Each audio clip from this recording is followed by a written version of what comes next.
And so I want to talk this morning. So a lot of people have reflected on the different barrels that we mallow in. And one is this fantastic book called The Critical Journey. Next slide, Grant. And Janet O'Hardberg and Robert Guelich wrote The Critical Journey. But also I'm drawing this morning from John Mark Comer and Pete Scazzero, who have explored this book. I've read the book, but they've explored it and done some brilliant stuff on it. So this morning's talk is like 99% John Mark Comer and Pete Scazzero, 1% Harvey, which will probably grow to 4 to 5% depending on the tangents this morning. But so far it's been Harvey, so we're probably. But so I want to give full recognition. This is just me plagiarizing, regurgitating. What a lovely picture. The stuff. Okay. So here's this idea that as we go through life, these different stages of faith that we'll go through. Now these aren't like linear and clear stages. This is more like a recipe where there's a larger portion of a certain stage than other stages, and you never really graduate past these certain points, blah, blah. But here's the idea. So first idea is this, that the first stage of faith most of us go through, I pray this is helpful. Some of you may probably be like, well, this is a little bit, some of you this will be like, oh my gosh, I so needed this, so I'm preaching to you. But next slide, Grant. My clicker's not working, is this, the idea of recognition with God. So I'm just quoting from the book here. This is where all begin our journey of faith. The experience of faith at this stage is the discovery and recognition of God. It is accepting the fact of the reality of God in our lives. Someone bigger than us really exists and he truly loves us. This may occur in childhood or later in life as adults. For some people, this is a very identifiable experience, like a moment in time where everything changes. For others, there's a gradual realization with no certainty as to just where or when the experience began. Either way, we simply know in our knower that God is there. Factors contributing to this experience can either be a sense of awe or a sense of need in our lives. So this is that moment where you're like, man, there's more to life. We are more than just biology. We have a soul. There is a spiritual life. And it could be this emotional encounter with this God that loves you, or a more intellectual process. I know people that have gone through both. It could happen at 3 with mum and dad, or at 55 while reading C.S. Lewis or staring at the stars. The authors note that awe or need often bring us to this revelation. There's a sense of there's a higher power out there, and this revelation leads us to Jesus. And Jesus is who he says he is. His claims to be God, his miraculous powers, his rising from the dead, his forgiving sins, these are true. And so it's this sense of we recognize God. And again, if that hadn't happened for you, we'd love to pray that that would be the case for you this morning. Now we move out of the stage if we do two things. We commit to follow Jesus. So we move from that kind of ambiguous, there's a viable, universal sort of vibe out there. And secondly, if we join a community of followers of Jesus, the church. And it's interesting that throughout all of the stages of faith that we go through, we always progress in community and we always regress if we distance ourselves from community. And again, I've just seen this so many times, and I can appreciate why people back away from the church community, particularly when we get wounded by it, but it's fascinating. Just, let's move on. So people get stuck there if they don't attach to community. And we've got some lovely stories in this church. People come to faith, and then clearly God said to them, you need to get into fellowship, you need to speak. The second stage is this life of discipleship. So the life of discipleship. So this is best described as a time of learning and belonging. We begin to learn and explore and absorb and put into place our set of beliefs or faith principles. In this stage, we must learn the most about God by association with others we respect and trust. We are apprentices. We need others because we are relatively unsure and insecure at first in our growth and what we believe. The group provides a sense of belonging, which helps to alleviate some of our feelings of fear and even inadequacy that accompany the excitement of new learning. This group begins to give us a sense of identity and security. We start to feel at home with family. We are loved and accepted despite our struggles. It's not always easy, but we are with our kind of people and we have a sense of security and comfort in our place. So at this particular point, it's like learning. It's like, oh man, this is so epic. And it's honeymoon time. And it's like, just give me, like, what should I do? Just tell me what to do and what to listen to. And this, I love hanging out with these sort of people. It's like, and again, I pray we never graduate past this enthusiasm and this excitement. But who you come under, in inverted commas, is super important, because this is kind of setting a whole lot of defaults for you in terms of your worldview, in terms of who God is and who the church, all that sort of stuff. And so we're going to talk a little bit in a second about sometimes we need to undo some of this stuff down the track. And many of us have gone through that where it's like, not 100% sure about that anymore. But at this particular stage, it's like you get into a community and it's just like, yep, give it to me. Just, I'm really keen to learn. And this is where, I've banged this drum so many times, but this is where we've got to come back to some basics in terms of discipleship. When you're in this phase, it's like, you know what? Spending time with Jesus every day is what you do when you follow him. And tragically, many of us didn't get that discipleship, and so now we're fighting hard in a culture of distraction to try and reclaim that sort of like normal life of abiding and remaining in Jesus. But the easiest thing to do is to get this locked in at this particular point, because I know from first-hand experience how difficult it is to do down the track, and many of us are on that journey, right? But it's like, no, this is normal. Like when Eli got baptized, from the day he got baptized, it was like, you know, if you want to get baptized, bro, you know what you got to do? You got to do your little devos every morning. That's what you do. If you want to get baptized, what you got to do? And so God bless him. That's what you got to do. He doesn't know any better. Don't tell him. Then most of you guys don't. But you know, it's like, no jokes. That was for those listening on the podcast. People in the room, sort it out. You know, I love that. And it's like, there's some normal things. And if you get some stuff in place here, it really serves you down the track. So you just devour Bible and the books and podcasts, and you begin to identify your gifts and start to contribute to others' growth, start to take care of others. Where you can get stuck here in this stage is that you can get stuck in black and white thinking.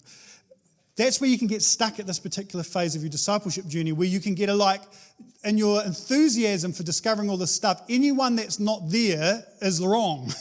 Or isn't doing it properly and all the rest. You can get stuck in this black and white thinking. And that can be a massive off-ramp where you can get stuck. I was listening to an interview, Louis Theroux, who's a British guy that does a lot of documentaries, has been doing an interesting podcast interviewing people, because they're all in lockdown in the UK, interviewing people who'd love to have a chat with, but he's never really had the time to do it, so they all kind of sit down over Zoom and have a chat. So he's interviewing all these very interesting people. And I found it it's a really interesting podcast to listen to if you like, you know, what is the ultra left thinking? It's like, wow, you know, and there's a whole lot of interesting stuff in the podcast. But I listened to one this week where this actress was talking about her conversion experience. She came to faith. And as she's talking about it, it was beautifully articulate and it was genuine. She's like, man, I just ran up the front to this altar call. I just wept as I discovered there was a God that loved me. She clearly filled with the Holy Spirit. She was talking about, you know, there's a Pentecostal too, about speaking in tongues. She had like genuine faith and she loved the community and all the rest of it. The problem was that as her faith developed, she had no place within her faith and in this particular church tradition to be able to put science. What do you do with scientific method and scientific worldview? And so because of that, because of this very black and white perspective, she eventually left the faith. She would no longer call herself a Christian. And she's like, I'd far rather live in reality of the scientific world, even though you can hear almost the ache in her voice, that, oh man, there's so much beauty and goodness there. And I'm like, you know, I'm listening to this as a pastor. If I had hair to pull out, I would. It was like, no, you know, I feel like screaming. Like, there is some of the most brilliant scientific minds in the world are fervent Christians, you know, and it's like there's a whole communities of scientists that are, you know, and science and theology are not at loggerheads. They complement each other beautifully. And I know that may feel uncomfortable in the early stages of your faith, but trust me, if you hang in there with it, it gets very, very comfortable. It's all G. In fact, it enriches, both serve one another and answer different sort of questions and really help each other make sense of the world in which we live, blah, blah, blah, blah, right? So I'm yelling down to Louis Theroux and the rest of it. So this is where we've got to be careful here, so I don't want to get stuck. But then we move on to this third stage. Next slide. Can we show the ones in between as well, Grant? So this is the journey that we're on so far. Next slide. There we go. So, with recognition of God, life of discipleship, now we move to stage 3, the productive life. Again, this isn't linear. This is more concepts in terms of a journey that we take, and it's far more loose than all the rest of it. But this stage is best described as the doing stage, as it is the period of time where we find ourselves most consciously working in service for God. It's now time to give in return for all that we've received. This is usually a very active stage of our journey. It's positive and dynamic and centered on being productive in the area of our faith. This stage nourishes us because it is so personally rewarding. It operates on goals and achievements and building and creating, which can be exciting, fulfilling, inspiring, and fruitful. We start to feel unique within our community. We start taking on extra responsibility. We feel a degree of confidence because of our experience and leadership often emerges through this stage. It's lots of fun. This is such a great stage. Pastors love people in the stage. I love you. Thankfully, we cycle back to this in a second, which is really good. But we see this, for example, in Matthew 10, like when Jesus sends out his disciples, the 72, and they go out, and Jesus is like, the harvest is plentiful, the workers are few. Ask the Lord of the harvest to send out the workers. And then his great inspiring line, go, I'm sending you out like lambs among wolves. So Braveheart, it's like, all right, let's go. They will never take our freedom. And it's like, lamb among wolves, let's go. And so this kind of epic sense of adventure with God, and we give ourselves to the cause of Jesus and his kingdom. And it's a very beautiful stage. The reality is that most of us don't really want to move from the stage, not willingly. We want to stay here and make our home here.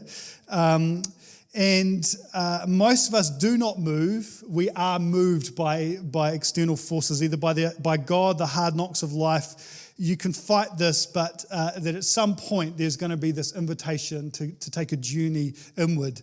Now, we can get stuck in this productive life stage when our lives are run by ambition rather than by obedience.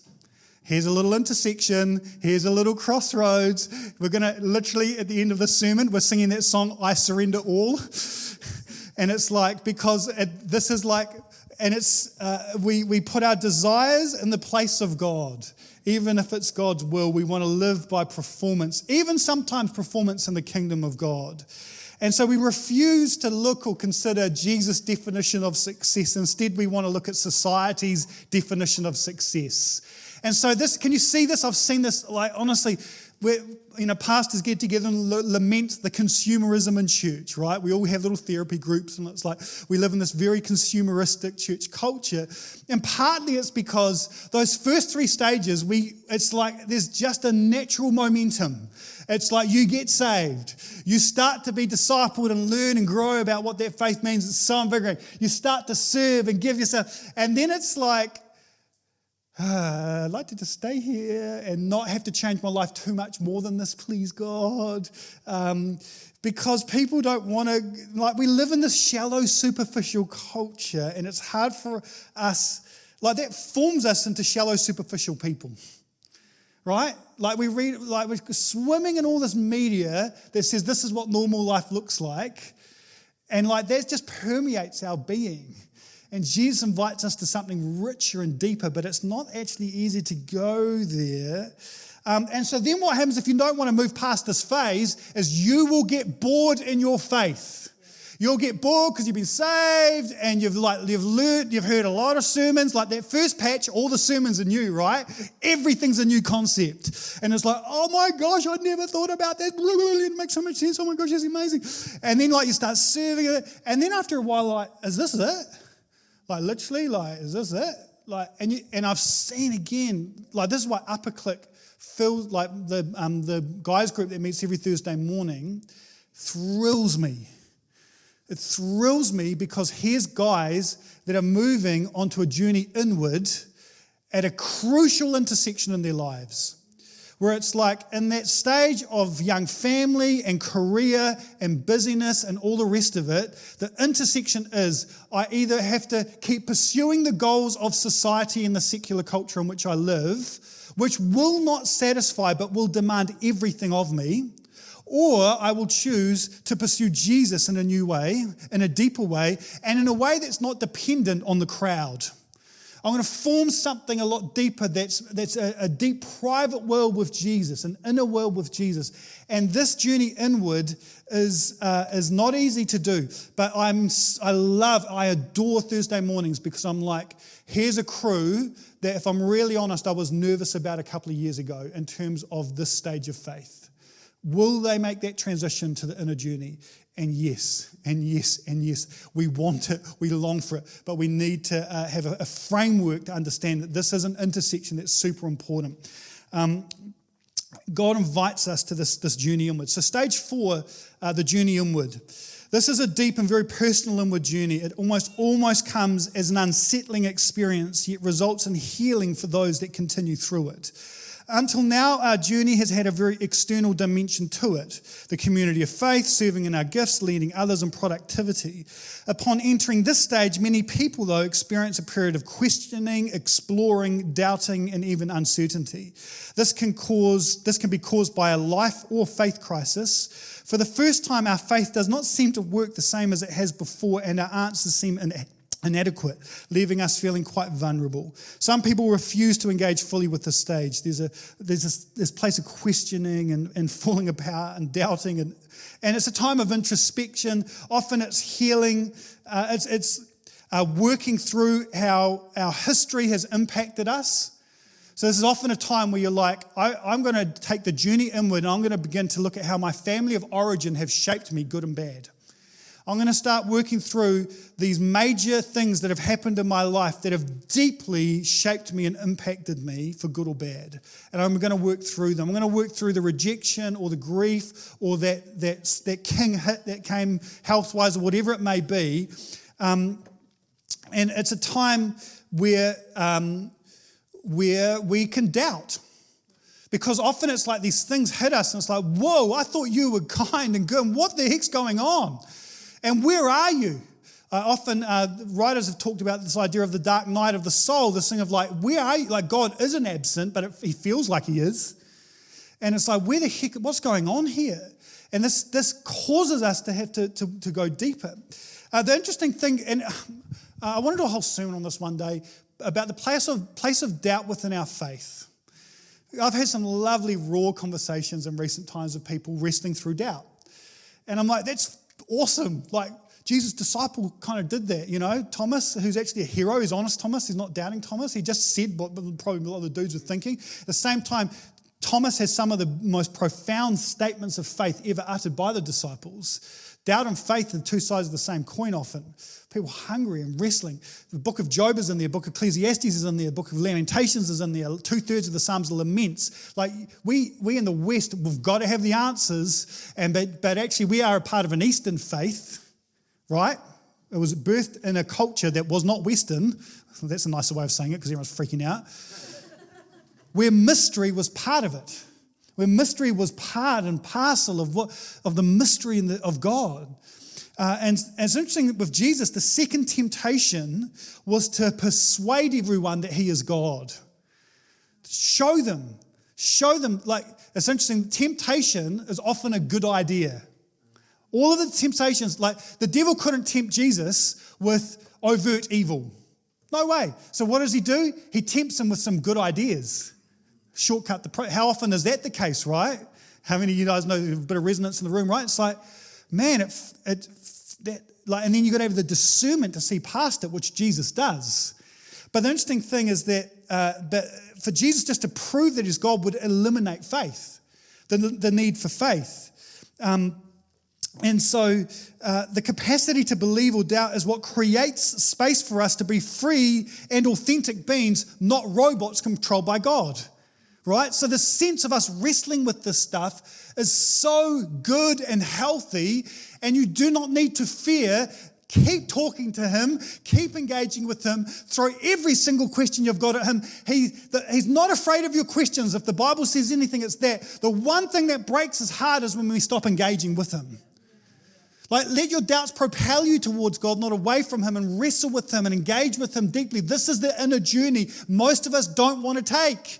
because we're fearful that it's going to somehow prove that our faith isn't real, but it won't. It will lead to a deeper faith in Him. It's a deeper journey. John Foreman of Switchfoot fame has released a brilliant solo album the last week. And the song that seems to be getting the most feedback is his brutally honest song called Jesus, I Have My Doubts.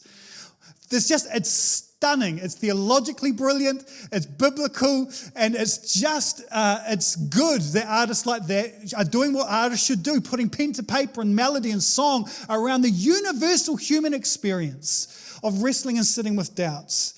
And so you've got to work through stuff on this inner journey.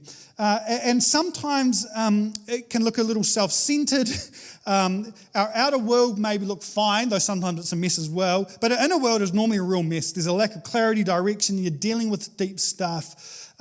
You're dealing with living out of this false self of like, everything is awesome when it's not. And it's like, actually, no, you know what? It's not awesome. And you start kind of dealing with that. Healing from the past, processing in the present, and in that receiving new dreams and hopes for the future. Now, in this stage, often we hit what the writers call the wall. And at the wall, so the wall either causes the journey inward or it comes as a result of the journey. Does that make sense? We hit these walls. And what I mean by that is this. We hit a certain thing where it's like a pain we can't get around, the death of a loved one, diagnosis in our own body, divorce, a failure. Like something where you're like, I just can't sweep that under the rug. Like that, there's a hurt or wounding from a church experience, a failure of a business venture. You just can't arrange it. You can't erase it. Sorry, you can't get around it. You can't manipulate it. You can't spin it. Something enters our life that we can't ignore. So who's feeling encouraged this morning? You're like, oh man, this is deep. Like, yeah, okay, there's a lot of people that are encouraged, which is good because you're like, this is the journey we go through. Now, we're all at different stages of this journey, and no stage is better than the other. But this is a particularly tough stage, and this is why I wanted to preach about it before we jump into some other stuff, because it's helpful when we've got a paradigm for this that people have been writing and thinking and praying around for years, and you see this all throughout the scriptures as well. But when it comes to these moments, the only way out is through. The only way out is through. You don't get around your grief. You don't medicate your grief. You get through your grief work. In one sense, you never actually get over it. You never do, but you get through it. And prior to us accepting this deeper inner journey, we can numb some of these things in our life with Netflix and activity and or maybe, whatever, cheeky extra vino or whatever it may be. But at this particular moment, it's like, what do I do? It's another intersection. And this is where you can I'm out in terms of my faith, I'm stopping. Or some people just regress and it's like I'm just, backsliding, such a great metaphor. Just stop and picture it. Or you can progress forward. And the invitation is to humbly accept that we are ready to learn about true freedom. Listen to this, the liberty to live without grasping. The liberty to live without grasping. In a profound sense, more than ever before, we have to let God be God and let Him direct our lives. In this moment, it's like the brutal reality that you are not in control begins to just really sink quite deep. We just struggle to control it. And then these things happen, and it's like, I have to accept that I have to let God be God, and I have to learn to live in this place of freedom without grasping. The wall sucks. And if you're going through that stuff, I'm sorry. Like lame burgers, man. Like it's just stink, and it's really hard. But the invitation is that you would surrender your will to God to be healed and accept the reality, just the brutal reality of your life with joy. It's interesting. In John 21, verse 15 to 18, Jesus talks to Simon Peter, and he's talking to him after he's betrayed him. And Jesus says this very familiar passage that I'm sure you've heard of before, where Jesus says to Simon Peter, Simon, son of John, do you love me more than these? Now, Jesus is holding up a fish at this moment. Do you love me more than these? Do you love me more than the career that you've got outside of following me? Because they'd all gone back to their old jobs, Do you love me more than these? And little crossroads. And Simon Peter, God bless him, yes, Lord, you know that I love you. Feed my lambs, care for my people, care for my people. He says it 3 times. healing this denial that Simon Peter did. And then it says Peter was hurt because Jesus asked him the third time, do you love me? Interestingly, that in the healing that Peter experiences, there's pain. It hurts. Like when we go through the wall and when we navigate through the stuff, it's deep stuff. And actually, I've talked about this before where you've got to hug the cactus, where it's like, some of you are like, I was not at that sermon, I have no idea what you're meaning. This idea that you've got to go back to those places of pain, but this time you go with Jesus. But it's very painful looking at those times in our life that have deeply impacted us. So it's very painful when we acknowledge the brutal reality of our situation. It's painful, but we don't do it alone. We do it with Jesus. We do it with Jesus. And so we move to this next step when we accept the reality of our lives with joy. We just accept. It's one of the hardest things we ever have to do. Scott Peck said this: mental health is dedication to reality at all costs. Is dedication. So in this moment, there's this place where you come in your faith journey where you're like, this is my body, dad, bod, and all. This is my story. This is my wound and my failure. This is what I've done. This is what's been done to me. This is my marriage. This is my singleness. This is my gifting. This is not my gifting. Like, it's the hardest thing we'll ever do. Reality is really tricky. But it's the most liberating and healing and life-giving things we will ever do with Jesus, is walk through with him in this deep stuff.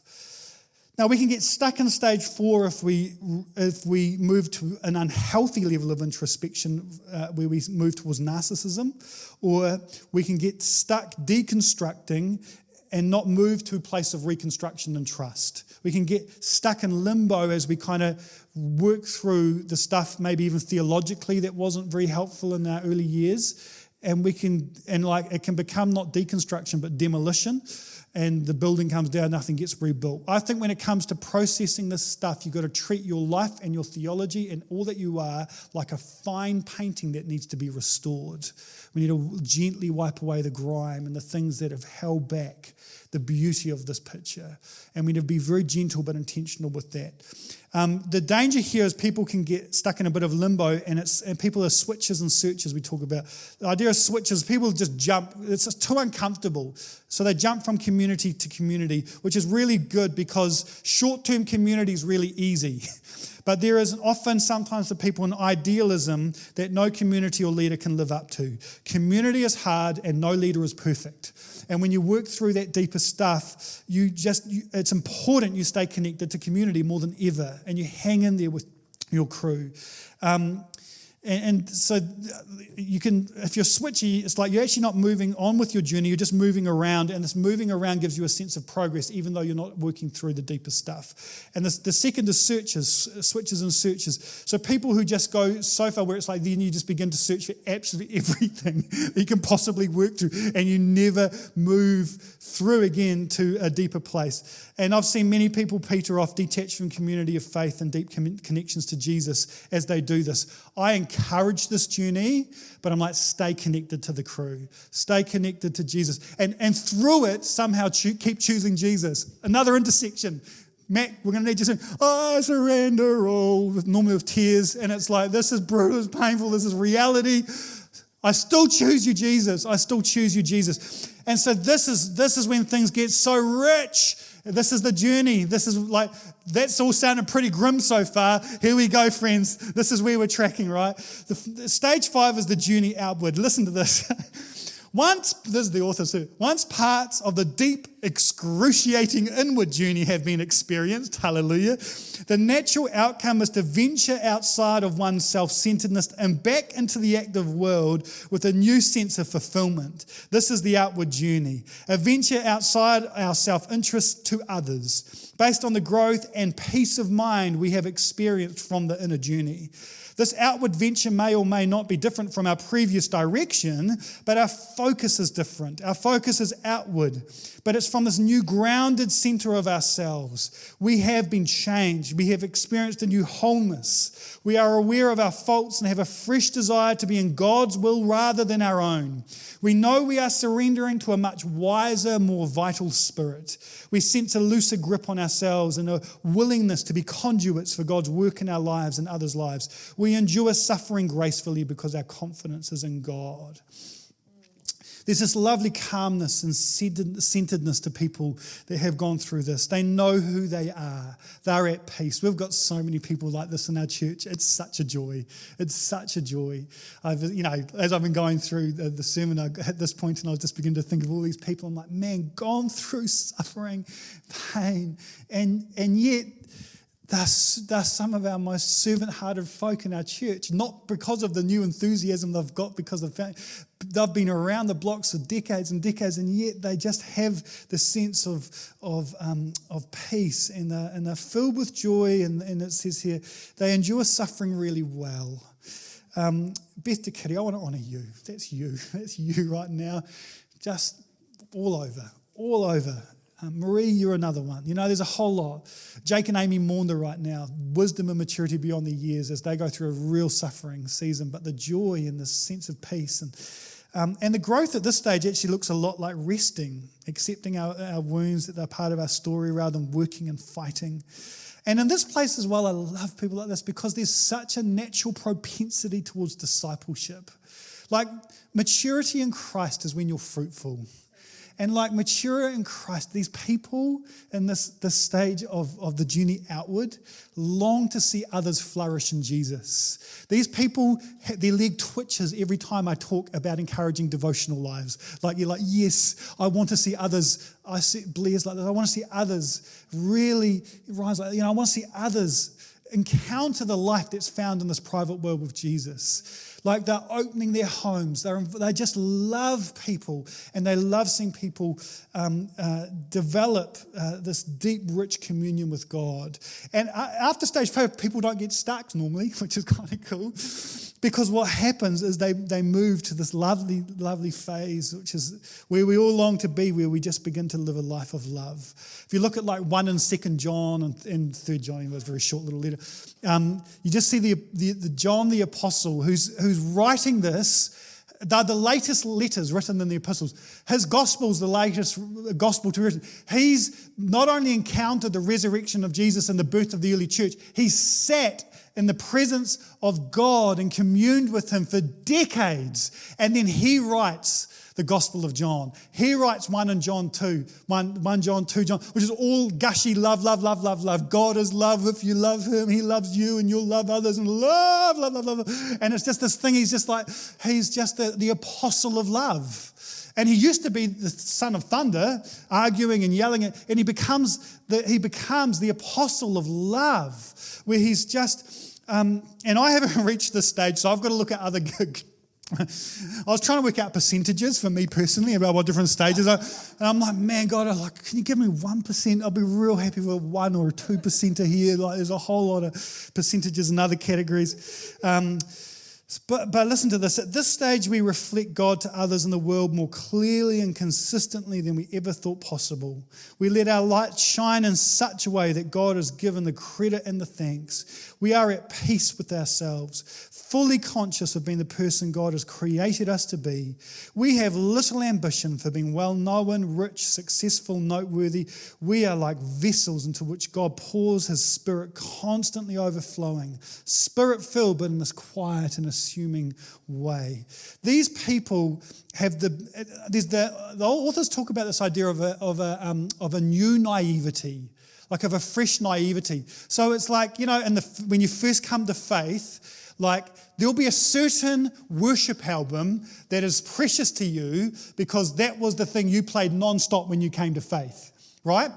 That's normal. That might be everyone, but for a lot of people, it's like, man, you could probably tell. Let's have a chat after church. What was that album, right? So there's just another Kevin Prosh one for me. There's a few other Delirious. A few like, man, there's some albums there that were just key for me. And interestingly, for me, as I began to journey through some of these other stages, there were times where I couldn't listen to worship music. I used to love it in terms of a corporate thing, and it wasn't like I was cynical about it. I loved God. I'd come to a church service and I loved it, and I would worship him.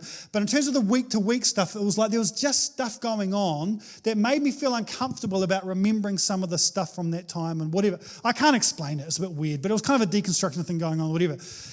Interestingly, in recent 6 months, I just can't play these albums enough, and it's like I'm just, in a sense, tasting, I think, a little bit of what the author's talking about, this fresh naivety, where it's like the best of childhood wonder and the wisdom of old age in one place. Now, that's not me, but that's the dream, where it's like I've talked about my grandfather a lot in this church, but it's like my grandfather was this guy, no doubt. Like, this is why I love preaching this sort of stuff. This is why Galatians 5 is not just a pipe dream. It is the dream. It's like that's maturity. That's what we're talking about here, is that you're just so fruity. You could eat my grandfather. So, and it's like, so Pop, like, you'd hang out with him, and he was this guy. He was just life of love all over. He hadn't read any of this. It was just what God did, right? Which is why, again, I think it's helpful when I read. I'm like, I can recognize that journey in some people. Because you look at Pop, you've got to pop in here, like, look at the flowers in his garden, and it was utter wonder. Like, this is a guy who went World War II, wife committed suicide, he was never in full-time ministry, he just worked as a accountant in a car yard. I mean, just lived his life, lots of pain, lots of suffering, and at every intersection from what I can see, he's like, I surrender all. Every intersection, I surrender all. Pain, doubt, working through it, I surrender all. And then you hang out with Pop in his 70s and 80s and 90s, which is when I've got vivid memories of him, and it's like, oh, look at that, Sam, isn't that amazing? And I'm like, flower, and it's like, amazing, and then you play a little song on the guitar to show off, what you've been learning at, the guitar. Wow. How do you do? What is it? And it's like you're just hanging out with him, and it's like love. It was just like I'm not doing it justice, because the presence of God was like just flowing out of everything he said, and he was just such an inspiring man. Eli's middle name, our eldest boy, is Bruce. To honour him, I was like, just what can I do to honour this guy whose legacy continues, even though he's been passed away many years now.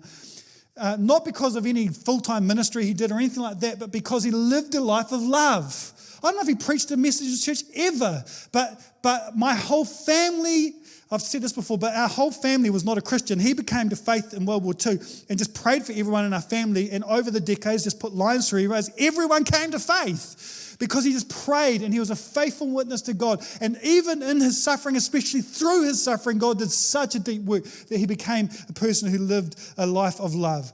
This is the goal of the spiritual journey, is to become love. Not the love of our culture, which is like tolerate everyone, do what you want with your body and be nice to people, right? Not the love of our culture, the love revealed by Jesus on the cross. Self-giving, sacrificial love that comes from such a deep place, you cannot fake it. That's the goal. The decision in your heart to put the good of the other ahead of the good of your own, out of sheer delight and compassion. That's the dream. Who's like, oh, got a long way to go? This is because we look at Jesus. He's the example. He's the one, right? Yes, we've got a long ways to go. But hopefully you ache for this, you long for it. Hopefully you this morning understand that this isn't a pipe dream, this is what God loves doing. And hopefully this puts in context those intersections that every one of you will face around whether you say, I surrender all or not. No one sees it but God. You know it though, eh? You know you're in those moments where you're like, will I surrender it all, or will I hold on to this other stuff for control or for security or for identity or whatever? And the invitation, he will not force you, but he'll conspire to bring you to an intersection. And can I just say with all of my heart, choose Jesus. Choose Jesus. Choose Jesus. So this is the journey for us. Next slide, Grant. It is not linear. It's this, and so we got to be patient with each other, because and God's been doing this in my heart a whole lot. I want it to be so much more tidy at Bay Vineyard. I want to just methodically help people become more like Jesus. And it's like over summer, God was like, it's that line there, Harvey, chill out. It's just let me be God and let me do the. You just do your bit and chill out. So I'm trying to be a lot more chilled this year around people's journeys, and that's all good. But I am going to get my pom-poms out every week. Choose Jesus, choose Jesus, choose Jesus. It's worth it. It's the richer life. And the reality is you're going to die. Like it's all for nothing. All of that security and control and money and status, it's just at the end of the day, and interesting in that 1 John passage, maybe finish with this. He said, at the end of that 1 John passage, he says, very truly I tell you, when you were younger, you dressed yourself and went where you wanted, but when you are old, you will stretch out your hands and someone else will dress you and lead you where you do not want to go. Now, Jesus is hinting at what will happen for Simon Peter, where tradition has it that he was crucified, and he said, I want to be crucified upside down. I don't count myself worthy to be crucified like Jesus was crucified. But he was led where he didn't want to go, right?